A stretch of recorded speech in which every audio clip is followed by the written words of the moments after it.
এই জমিনে কোন পাপের কারণে আল্লাহ সবচেয়ে বেশি আল্লাহর প্রেস্টিজে, আল্লাহর গায়রতে, মহান আল্লাহর আত্মসম্মানে আঘাত লাগে? সবচেয়ে বেশি কোন পাপে? নবীজি বলছেন আইয়াজনিয়া আবদাহু, আল্লাহর কোন বান্দা যদি জিনা করে, আল্লাহর কোন বান্দি, কোন নারী যদি ব্যভিচার করে, খোদার কসম নবী বলছে আল্লাহ তাআলা তখন সবচেয়ে বেশি গুসা হয়, এতটা রাগান্বিত হয়। আল্লাহ বলে, বন্ধু এখন খোঁজ লাগান, এটা যদি বিবাহিত পুরুষ নারী হয় পাথর মারতে মারতে হত্যা করে ফেলবেন, আর যদি অবিবাহিত পুরুষ নারী হয় তো প্রকাশ্য দিবালোকে মানুষের উপস্থিতিতে এরপরে আপনার 100 চামড়ার চাবুক দিয়া বেত্রাঘাত করবে, ওরে ছেড়ে দিবেন না। ওয়ালা তাখুযকুম বিহিমা রাফাতুন ফি দীনিল্লাহ, আল্লাহ বলছে সাবধান, আল্লাহর বিধান কার্যকর করতে কেউ কোনো দয়া মায়া দেখাবে না। দয়া মায়া ওরে সামনাসামনি মানুষের উপস্থিতিতে খোলা মাঠে ওরে চাবুক দিয়া মারবা, অবিবাহিত ছেলে হইলে।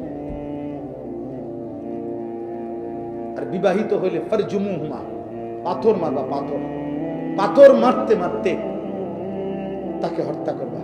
নবী সাল্লাল্লাহু আলাইহি সাল্লাম রাহমাতুল লিল আলামিন, তিনি দয়ার সাগর, মায়ার সাগর। আল্লাহর কসম বাবা, সব উলামা কেরাম এখানে বসা। প্রিয় ভাই, আপনি জিজ্ঞাসা করেন নবী সাল্লাল্লাহু আলাইহি সাল্লামের হায়াতে, ওনার জামানায় তিনি পুরুষেরও এই রজম, পাথর মেরে হত্যা করার আদেশ কার্যকর করাইছেন, মহিলারও রজম তিনি করাইছেন।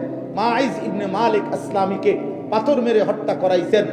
বনু গামিদিয়া গোত্রের একজন নারীকে তিনি পাথর মেরে হত্যা করাইছেন।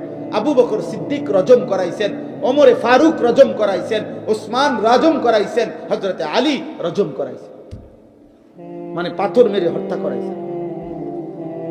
এটা আমিরুল মুমিনিনের দায়িত্ব, সবার দায়িত্ব না। উঠাও ছবি, উঠাও বাবা ছবি উঠাও, টুপিওয়ালা আখলাক শিখো, বেটকাইও না। হাসলে মনে করবা প্রতিবন্ধী তুমি, বুঝো নাই? ডাক্তার দেখাইও, ভালো ভালো ডাক্তার দেখাও, ভালো ডাক্তার দেখাও। না হলে আমার কাছে পরিচিত ডাক্তার আছে, আমি ছেড়ে দেব না। আমি এক নিয়তে আসি প্রতিদিন, আর কোনোদিন আইতাম না এই নিয়তে। কইয়া দৌড় দিয়ে যাইলাম গাড়ি, আর আইতাম না, কিন্তু বলে গেলাম। অর্থাৎ প্রতিদিন আসতে হবে, এটা জরুরি না, এটা জরুরি না। অতএব আমি অনুরোধ করলাম, অনেক ছেলে মাশাআল্লাহ আজকে তোমরা ভাইয়া, এই দুইটা অনুরোধ। প্রথম আমার নওজোয়ান ভাই, আল্লাহর ওয়াস্তে ভাই, তোমাদের বাবারা এখানে বসা আছে, এখানে শ্রদ্ধেয় উলামারা বসা আছে, আমার দুইটা ওসিয়ত মাঝখান দিয়া আমি তোমাদের কাছে অনুরোধ করি, তোমরা যারা 30 বছরের নিচে যাদের বয়স, তোমরা হাত তোলো তো। 30-এর নিচে যাদের বয়স, হুজুর দেখেন, মাশাআল্লাহ মাশাআল্লাহ। হুজুর আপনারা দোয়া করে দেন ওদের জন্য, আল্লাহ তোমাদেরকে কবুল করেন ইনশাআল্লাহ। তোমরা জাগলে পৃথিবী জাগবে ইনশাআল্লাহ। তোমরা জাগলে, আল্লাহকে সেজদা দিলে মাহদীর বিজয় হবে ইনশাআল্লাহ, দাজ্জালের পতন হবে ইনশাআল্লাহ, ফিলিস্তিন জিতবে ইনশাআল্লাহ, ইসরায়েলের কুত্তারা হেরে যাবে ইনশাআল্লাহ, কাদিয়ানীরা বাংলার জমিনে কাফের ঘোষণা হবেই হবে ইনশাআল্লাহ, ইসকনের গুন্ডারা বাংলার জমিন থেকে পলায়ন করতে বাধ্য হবে ইনশাআল্লাহ। তোমরা শুধু হাত নামাও, আমার কাছে শুধু এতটুকু ওসিয়ত, আমি অনুরোধ করলাম তোমরা আমার 2 কথা শুনবা। এক কথা হলো, তোমরা চোখের হেফাজত করো, বলো ভাই ইনশাআল্লাহ।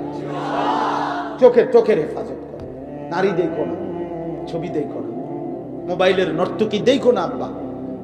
মোবাইল প্রয়োজন হলে ব্যবহার করো, মোবাইল ধরা হারাম না, প্রয়োজনকে প্রয়োজনে সীমাবদ্ধ রাখো। স্কুলের কাজ, পড়ালেখার কাজ, ব্যবসার কোনো কাজ, চাকরির কোনো কাজ, যেই কোনো কাজ, বর্তমান পৃথিবীতে অসংখ্য কাজ করতে হয় মোবাইল দিয়ে, ঠিক আছে, প্রয়োজনকে প্রয়োজনের মধ্যে সীমাবদ্ধ রাখো।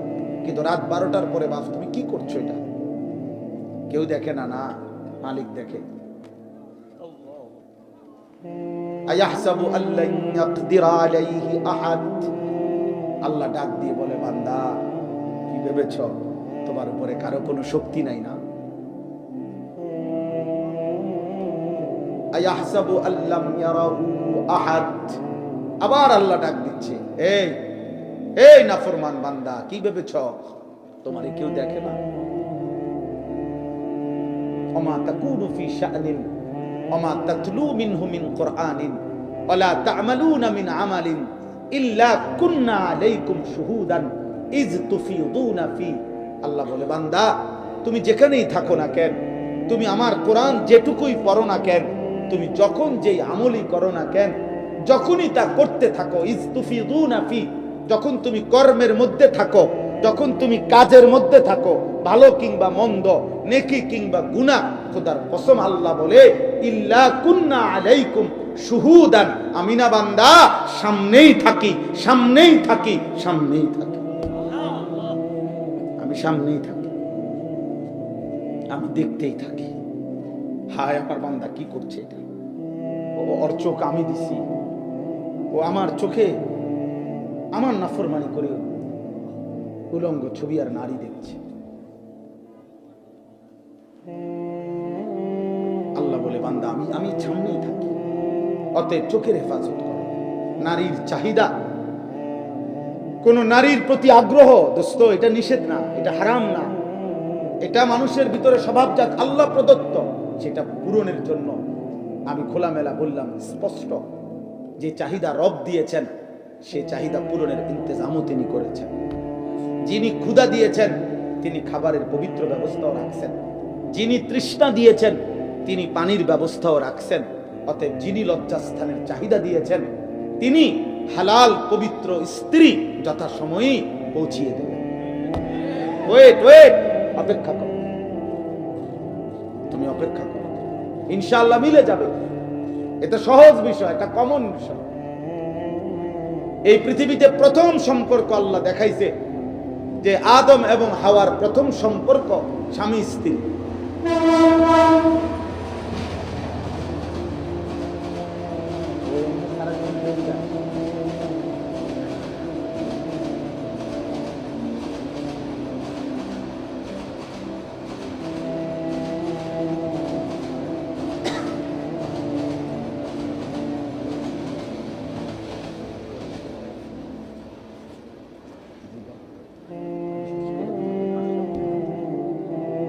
জি, এই জন্য বললাম এক নম্বরে হলো চোখের হেফাজত করো।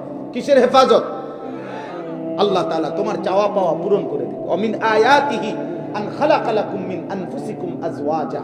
আল্লাহ বলেন, আমার কুদরতের নিদর্শন, আমি আল্লাহ প্রত্যেকটি পুরুষের দেহের অংশ থেকে, আমি তার দেহের অংশ থেকে, তোমার বুকের মাঝখান থেকে, তোমার কলজার কাছ থেকে আল্লাহ তাআলা বলেন আমি তার স্ত্রী সৃষ্টি করে রাখছি। বুকের পাঁজর থেকে আমি বানায় রাখছি। তুমি তোমার বুকে অনেক ভালোবাসা, এটা পূরণের জন্য আল্লাহ তোমার স্ত্রী ব্যবস্থা রাখছে। পরে ভালোবাসো লিতাসকুনু ইলাইহা। আল্লাহ বলেন আমি যখন তোমাকে স্ত্রী দেব মিলিয়ে, সে তোমারে, তুমি তাকে, দুইজনে তোমরা প্রশান্তিতে ভরে যাবে ইনশাআল্লাহ। ওয়া জাআলা বাইনাকুম মাওয়াদ্দাতাম ওয়া রাহমা। আল্লাহ বলেন স্বামী স্ত্রীর মধ্যে আমি রব নিজে ভালোবাসা এবং দয়া মায়া আমি দিয়ে দেব। তা আল্লাহটা নেও, আল্লাহটা নিজে টোহাইয়া। এই রাস্তার মহিলা, অসৎ নারী, যার সাথে বিবাহের পূর্বে 3 বছর 4 বছর 5 বছর কোনো প্রেম হারাম সম্পর্ক করছে। অনেক ছেলে আছে আমারে বলে, হুজুর বিশ্বাস করেন ও এতটা ভালো যে আজকে 3 বছরে আমি কখনো দেখি নাই আমি ছাড়া, ও হিজাব পরে, বোরখা পরে, একদম চোখ সহ ঢাকে, আর শুধু আমি ছাড়া, বিশ্বাস করেন এত ভালো আর কারোর সাথে কথা বলে। আজকে 3 বছর শুধু আমার সাথে কথা বলে। আমনে জোনায়েদ বাগদাদির স্বাস্থ্য ভাই, আর উনি রাবেয়া বস্তির খালতো বোন। আপনি আলাপ মারেন, আজকে 3 বছর উনি দুনিয়ার কারোর সাথে কথা বলে না, আপনার সাথে কথা বলে। ও হিজাব পরে, বোরকা পরে। আমি যদি বলি, আমি পরিষ্কার বলি, বেটা কোন নারী, কোন মেয়ে বিবাহ বহির্ভূত যদি লেফো গাও দেয়, কম্বল কম্বল, মনে করো না কম্বল গায়ে দিয়া থাকে, এমন বোরকা পিনছে যেটা কম্বল মতো, কম্বল গায়ে দিয়েও যদি সে বিবাহের পূর্বে তোমার সাথে কথা বলে, শুধু তোমার সাথে, তারপরেও আনিসুর রহমান আমি বললাম ওই মেয়ে চরিত্রহীন, চরিত্রহীন, চরিত্রহীন, চরিত্রহীন, চরিত্রহীন, ও বেহায়া, বেহায়া, বেহায়া, বেহায়া। এই বোরকার দোষ নাই, ওর চরিত্রের দোষ। বিবাহ বহির্ভূত হারাম সম্পর্ক তোমার লগেও হারাম, তোমার স্বাস্থ্যবাহীর লগেও হারাম, তমগু গ্রামের বাহি ফুলানির লগেও হারাম। কথা বোঝেন নাই কথাটা? জায়েজ হইলে তো সবাই লেগে যায়। অতএব বিবাহ বহির্ভূত প্রেম হয় না। বিবাহ বহির্ভূত কি হয় না? জিনা হয়, জিনা, বেবিচার হয়, বেবিচার, জিনা হয়। অতএব চোখের হেফাজত করো, ঠিক আছে নি বাপ? ইনশাআল্লাহ। 2 নাম্বার, ফজরের নামাজ জামাতে পড়ো। কোন নামাজ? কোন নামাজ? ফজরের নামাজ, ফজরের নামাজ। রাসূলুল্লাহ সাল্লাল্লাহু আলাইহি সাল্লাম বলেন, লা ইয়াশহাদুহুমা মুনাফিকুন। এশার নামাজ এবং ফজরের নামাজ, এই 2 নামাজের জামাতে আসে না। নবীজি বলছে কে যে মুনাফিক সে। বিশ্বাস করুন, বাচ্চা যারা আছেন, এবার আমনগরও কই, মাঝ বয়সী যারা উপার্জনকারী আছেন, আপনাদের কবুল ফজরের নামাজ। রাসূলুল্লাহ সাল্লাল্লাহু আলাইহি সাল্লাম বলছে কোন ব্যক্তি মুমিন নাকি মুনাফিক, খোদার কসম এটা পার্থক্যের একটি প্রমাণ চিহ্ন ফজরের নামাজ। কোন নামাজ? হযরত আব্দুল্লাহ ইবনে ওমর রাদিয়াল্লাহু তাআলা আনহুমা বলতেন যে নবীজির জামানায় ফজরের নামাজে অনুপস্থিত 2-4 দিন থাকলেই আমরা তাকে মুনাফিকই ভাবতাম। হযরত আব্দুল্লাহ ইবনে মাসউদ রাদিয়াল্লাহু তাআলা আনহু বলছেন নবীজির জামানায় যারা চিহ্নিত আল মারুফ বিন নিফাক, যারা চিহ্নিত মুনাফিক ছিল, মানে যাদেরকে সবাই ভিতরে ভিতরে জানতো যে এ যদিও মুসলিম প্রকাশ করে আসলে মুনাফিক, সবাই চিনতো। যেমন আব্দুল্লাহ ইবনে উবাই, সবাই জানতো সে মুনাফিক, সে মুনাফিক, কিন্তু নিজেকে মুসলমান পরিচয় দিত। এরকম চিহ্নিত মুনাফিক যারা, হযরত আব্দুল্লাহ ইবনে মাসউদ বলে নবীজির জামানায় ওই চিহ্নিত মুনাফিকরাও ফজরের নামাজের জামাতে থাকতো। কেন? লোকে যাতে মুখের উপরে মুনাফিক বলে না ফেলে। মানে ওনাদের জামানায় ফজরের নামাজের অনুপস্থিত ব্যক্তিকে ওনারা মুনাফিক হিসেবেই ভাবতেন, মুনাফিক হিসেবেই ভাবতেন।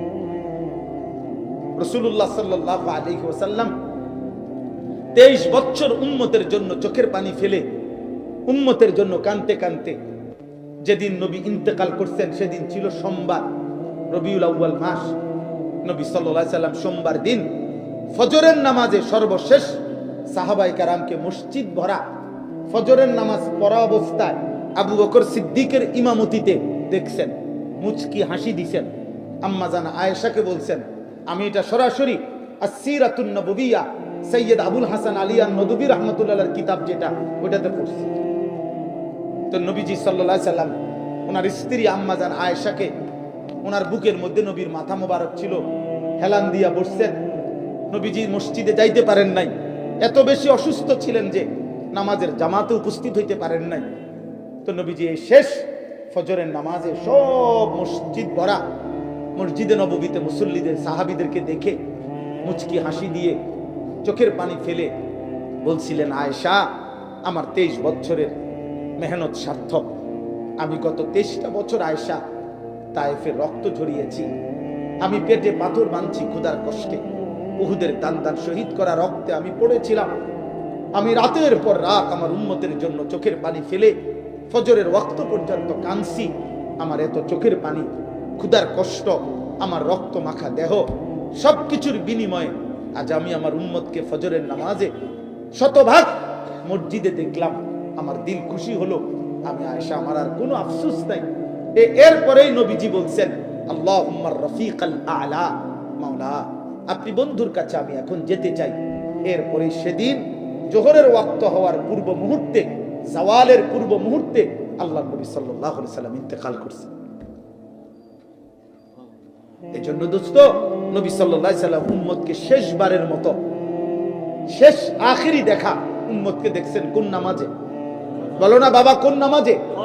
তো হাসরের দিন প্রিয় ভাই আমার, একটা ছেলে ভাই বোন, আমার আব্বা একজন ভাই বোন, হাসরের দিন যখন আপনি আমল নামাটা নবীজির সামনে দিবেন, ইয়া রাসূলুল্লাহ আনিসুর রহমান, আমি আমার আমল নামাটা একটু দেখেন, আমার জন্য আপনি একটু সুপারিশ করেন।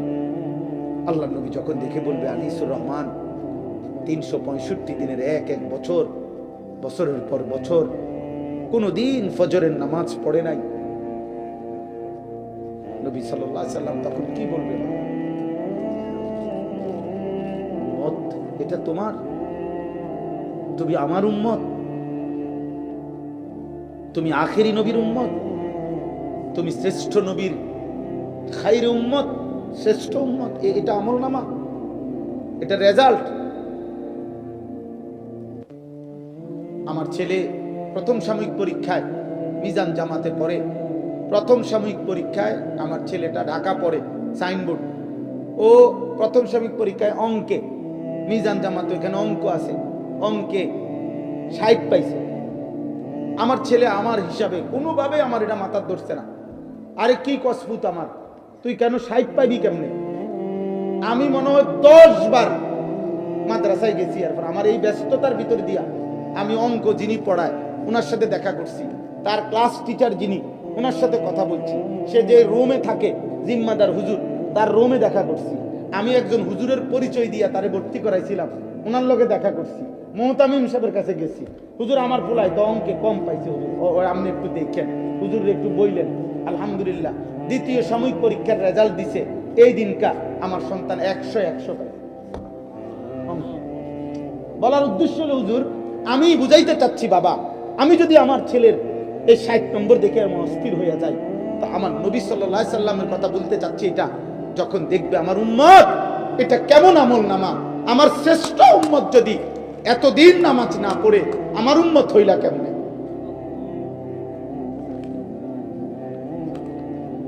এই তুমি আমার উম্মত কেমনে? 30 বছর সুদ খায় মুহাম্মদ সাল্লাল্লাহু আলাইহি সাল্লামের উম্মত কেমনে হয়? 60 বছর বয়স এখনো বিড়ি সিগারেট খান যেই সমস্ত বুড়া চাচা, আপনি রাসূলুল্লাহর উম্মত কেমনে? আরে আশিক তো পরে বেটা, আশিক তো পরে, উম্মত কেমনে বেটা সেটা বলো বেটা। হ্যাঁ, ঠেলাঠেলি করেন, কেবল ধাক্কা ধাক্কি করেন সুন্নি ওয়াহাবি লইয়া, ঠেলাঠেলি করেন, হ্যাঁ, উম্মত প্রমাণ করেন উম্মত। আশিক তো বহুত পরের খবর। আশিক কাকে বলে? তাফসীরের মধ্যে আছে, কিতাবে আছে, ইশক কাকে বলে? তাজাউযু হাদ্দিল মাহাব্বা, মহব্বতের সব বেড়া, ভালোবাসার সব সীমানা পার হয়ে যাওয়া, তারে বলে ইশক। ইশক মানে যে এমন ভালোবাসে, যে ভালোবাসায় সে কোনো বাধা মানে না, যে ভালোবাসায় তার চলনে বলনে, তার মনে হয় যেন রক্তে, তার অস্তিত্বে, তার চেহারায়, সুরতে, তার 1 সেকেন্ড যেন নবীর বিরোধিতায় কিচ্ছু নাই, নবীর ব্যতিক্রম কিছুই নাই, এমন প্রেম, এমন অগাধ ভালোবাসা, এমন অস্থির মহব্বত অনুসরণ, তারে বলে বেটা আশিক। বেটা হ্যাঁ, বিরিয়ানি হিসাবে না, খিচুড়ি হিসাবে না, জি না, জি না, রাত রাতই হয়, দিন দিনই হয়। গায়ের জোরে, গায়ের জোরে আশিক চাপাইয়া দিলে দুনিয়া চলে যাবে, দুনিয়া বাদ, মাশাআল্লাহ রহমতে সবাই কম বেশ খায়, আখিরাত চলবে না, আখিরাত চলবে না, আখিরাত চলবে না। এজন্য ধাক্কা ধাক্কি দরকার নাই, ধাক্কা ধাক্কি লাগবে না। তোমার দরবারের লোক আমার দরকার নাই, তোমার মুরিদ আমার দরকার নাই, কিন্তু তুমি তোমার মুরিদরে ধোঁকা দিও না, তুমি তোমার অনুসারীকে ধোঁকা দিও না। ওই হাসরের ময়দানে গলা টিপা ধরবে, গলা টিপা ধরবে যে আমারে নবীর সুন্নাত শিখাইলেন না কেন, আমারে নবীর প্রকৃত ভালোবাসা বললেন না কেন। আমার তো যখন যা পাইছেন, টেহা নিছেন, লাউ নিছেন, কদু নিছেন, হ্যাঁ, আঁশ নিছেন, মুরগা নিছেন, গরু নিছেন, ছাগল নিছেন, পারেন না আমার পাঞ্জাবি শুদ্ধ খুলে লাইতেন, সব সিনাই নিছেন।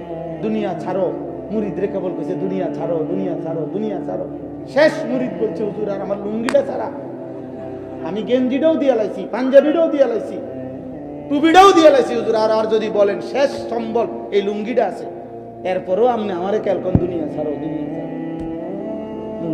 আমনে খেল বিল্ডিং এ উড়ান মুড়ি তুমি দুনিয়া ছাড়ো, দুনিয়া আমারে দাও, তুমি আখেরাত নিও, আমি দুনিয়া গড়ি। আচ্ছা, আমার শায়েখ আল্লামা মুফতি মুশতাকুর নবী সাহেব বলে হাসরের ময়দানেই প্রমাণ হবে কার মা আছে কার মা নাই। আল্লাহ আমাদেরকে বুঝ দান করেন। অতএব ভাইয়া ইনশাআল্লাহ নিয়ত করো ভাই, রাসূলুল্লাহ সাল্লাল্লাহু আলাইহি সাল্লাম নবীজি কি আমার এক শেষ কথা হলো, সবাই বলেন যে নবীজি যে সুপারিশ করবে এটা নিশ্চিত কিনা, এটা ইয়াকিন তো, কিন্তু আমার দ্বিতীয় প্রশ্ন হলো সুপারিশের কোনো নিয়ম কানুন আসেনি, কোনো কাগজপত্র ফাইল টাইল দেখাইতে বলি না, কীর্তেন আপনি এমনি বিড়ি খাইতে খাইতে যাবেন হাসরের ময়দানে নবীজি এই যে জান্নাত দেখো, বাহ বাহ বাহ, আপনি ডাইরেক্ট সাদওয়ান থেকে হাসরের মাঠে আসিলেন, সাদওয়ানে ওইখান থেকে ডাইরেক্ট হাসরের মাঠে, ওইখান থেকে জান্নাত, নবী সুপারিশ কি আখেরাত মামুলি? হ্যাঁ, হাসরের মাঠ এটা ফুটবল খেলার মাঠ, তাইলে সুপারিশ কি এটা খামখেয়ালি ভাবছেন? হাউজে কাউসারের পানি কি এটা মাম পানি? তাইলে কলসিপ দিলেই পানি বেরোব? এটার জন্য কোনো কাগজ দেখাইতে হবে না, এটার জন্য কোনো আমলনামা দেখাইতে হবে না, এটার জন্য কিছু লাগবে না। অতএব সুন্নাত বিহীন, নবী সাল্লাল্লাহু আলাইহি সাল্লামের অনুসরণ বিহীন, দিন মানা বিহীন আখিরাত মিলবে না, আখিরাত মিলবে না। অতএব প্রিয় ভাই, প্রিয় বাবা, আমি এতটুকুই বলছি, আল্লাহ তাআলা আমাদেরকে এটা বুঝাইছেন যে বান্দা, এই গোটা সৃষ্টি জগতের প্রতিপালক আমি, আমার সব প্রশংসা, আমি সব চালাই, সব করি, গোটা কায়নাত আমি লালন পালন করি। অতএব সব প্রশংসা তোমার বিবেকের কাছে দাবি, আমি আল্লাহর প্রাপ্য, আমি রহমান, আমি রাহিম, আমি দয়া মায়া করে গোটা জগৎ চালাই। তবে আমি মনে রেখো মালিক ইয়াউমিদ্দিন, আমি এই দুনিয়া খাইতে দিচ্ছি, পড়তে দিচ্ছি, চালাচ্ছি, কিন্তু আমি কিন্তু বিচার দিবসের মালিক, আমি বিচার করব, আমি হিসাব নেব, আমি আল্লাহ ছেড়ে দেব না। আজ আমি গোটা দুনিয়া খাইতে দিলাম, কিন্তু সেদিন আখিরাতে গোটা দুনিয়ার জাররা জাররা, আমার দেওয়া বিন্দু বিন্দু নিয়ামত, একটা একটা নিঃশ্বাস আমি হিসাব নেব। অতএব দোস্ত, আল্লাহ তাআলা আমাদেরকে ব্যালেন্স শিখাইছেন সূরা ফাতিহাতে, আলহামদুলিল্লাহি রাব্বিল আলামিন আর রহমানির রহিম একদিকে বলছেন, আরেক দিকে বলছে বান্দা মালিক ইয়াউমিদ্দিন। অর্থাৎ একদিকে তুমি শুনো আমি খুব দয়াবান, আমি তোমারে খাওয়াবো, তুমি আমারে সেজদা দাও আর না দাও, আমি যেহেতু হায়াত দিছি, আমি দুনিয়া তোমারে দেব, দুনিয়া দেব, তবে তুমি শুধু এদ্দুর মনে রাখবা মালিক ইয়াউমিদ্দিন, আমি কিন্তু হিসাব নেব, আমি কিন্তু কি নেব বলে না, হিসাব। অতএব তুমি যদি বিবেকবান হও, বুদ্ধিমান হও, তাহলে তোমার এটা ভাবা উচিত যে আল্লাহ যেহেতু আমাকে সব দিচ্ছেন, আবার তিনি আমার সব হিসাব নিবেন, আজ হোক কাল আখিরাতে। অতএব আমার উচিত অন্য কোনো দিকে না যাইয়া ইয়াকা না'বুদু এটাই বলা যে আল্লাহ আমি আপনার গোলামি করব, আমরা আপনার ইবাদতই করব, আপনার ইবাদতই করি, কেন অন্যদিকে যাইয়া লাভ নাই। দয়াও করছেন আপনি, আবার হিসাবও নেবেন আপনি, অন্যের কাছে যাইব কেন? ইয়াকা নাস্তাঈন, আর শুধু মাওলা এতটুকু চাওয়া যে জীবন চলার পথে আমি দুর্বল, আমিও দুর্বল, আপনি আমারে সাহায্য করেন, আমি যেন আপনাকে মানতে পারি, আপনার পথে চলতে পারি, আপনার হুকুম মানতে পারি, আপনার গোলামি করি। আল্লাহ আমাদেরকে তৌফিক দান করেন। নওজোয়ান ভাই, আমার অনুরোধ, আমার আরো একটা মাহফিল আছে, আমারে যদি তোমরা স্বাভাবিকভাবে যাইতে না দাও আমার কষ্ট হয়ে যাব ভাই। আমার এই পায়ে ভাঙ্গা, ইদানিং আমি খুব ভয় পাই, আমার খুব চাপাচাপি করে, ধাক্কাধাক্কি করে, আমার কষ্ট হয়। আমি হাত জোড় করে বলি আমি মুসাফা করব না কারোর সাথে, আমার সময়ও নাই। এই জন্য দয়া করে ওলামায়ে কেরাম আরো নসিহত করবে, ভাইয়া এই মহব্বত করে বসছো, সবাই আরো কিছুক্ষণ হযরত ওলামায়ে কেরামের নসিহত শুনে আমি দোয়া করি আল্লাহ সবাইকে, তোমাদের সকল নওজোয়ানকে ঈমান আমলের জন্য কবুল করেন, উত্তম আখলাক দান করেন, আখিরাতের ফিকির দান করেন। আমার জন্য আমারে জায়গা ছেড়ে দিও, আমার চাপাচাপি করে ধাক্কাধাক্কি করো না ভাই, আল্লাহর ওয়াস্তে না। সুবহানাল্লাহি ওয়া বিহামদিহি। আলহামদুলিল্লাহ ভাই, অত্যন্ত মূল্যবান আলোচনা চলছিল। আরেকটি এলান, আমাদের আজকের প্রধান আকর্ষণ, প্রধান মেহমান দারুল দেওবন্দের শেখুল হাদিস হযরতুল আল্লাম হযরত মাওলানা হুসাইন আহমদ পালনপুরি দামাত বরকাতুহু আমাদের মধ্যে চলে এসেছেন। ভাই সকলে আমরা বসি, মেহেরবানি করে অত্যন্ত বরকতময় এই মজমা দারুল দেওবন্দের উস্তাদ এসেছেন। আমরা সকলে মেহরবানি করে বসি। আমাদের মাঝে আরো উপস্থিত হয়েছেন ব্রাহ্মণবাড়িয়া জেলা জামে মসজিদের সুনামধন্য ইমাম ও খতিব আল্লামা মুফতি নুরুল্লাহ সাহেব রহমতুল্লাহ আলাইহির সুযোগ্য সাহেবজাদা আল্লামা মুফতি সিবগাতুল্লাহ নূর দামাত বরকাতুহুম। তাই এই জন্য আমরা সকলেই বসি। আমরা প্রত্যেকে যার যার জরুরত সেরে